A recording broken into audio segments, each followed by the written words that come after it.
I calmly asked them, "Did it ever occur to you to wonder why I keep my dog chained in a fenced yard?" Then I unhooked her. Sasha ran at my back fence and climbed over it. The kids started running down the alley with Sasha right behind them, barking away. I let her go half a block before whistling at her because I just wanted to scare the kids away. She came trotting back all happy as can be. A couple of hours later, one of the kids came back with his mother. She started screaming, "You effing beach. You had your dog attack my son. He was only having a fun time. He's just a boy." The kid was at least 16 years old. "You scared him. It was just a joke. You had no right to do that.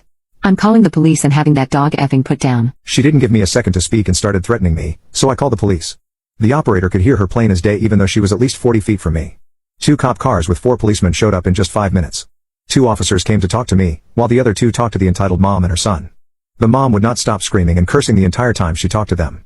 I explained what happened to the officers and luckily, the security cameras caught everything so I showed the video to them inside my house.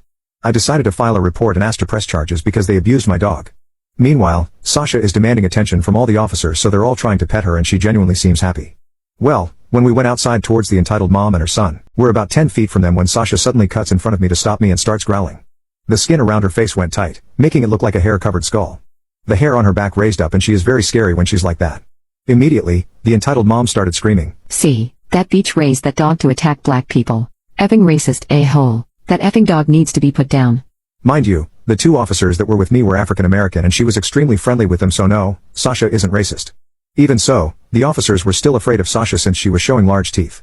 I called one of the officers that I had been talking to back into my house and as quietly as I could, I told the officer that either the mom or kid were carrying a firearm. That's why Sasha started getting protective. The officer decided to check the 2 of them just in case this was true. Turns out, the entitled mom had an unregistered firearm and the kid has a 6 switchblade, which isn't legal in the state.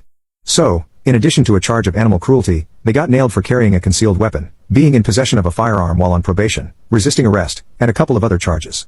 The mom never stopped screaming the entire time this happened and while being driven away. I don't think that's how either of them expected to end the day, but I enjoyed it. Even better, I never saw them again and the kid stopped harassing Sasha.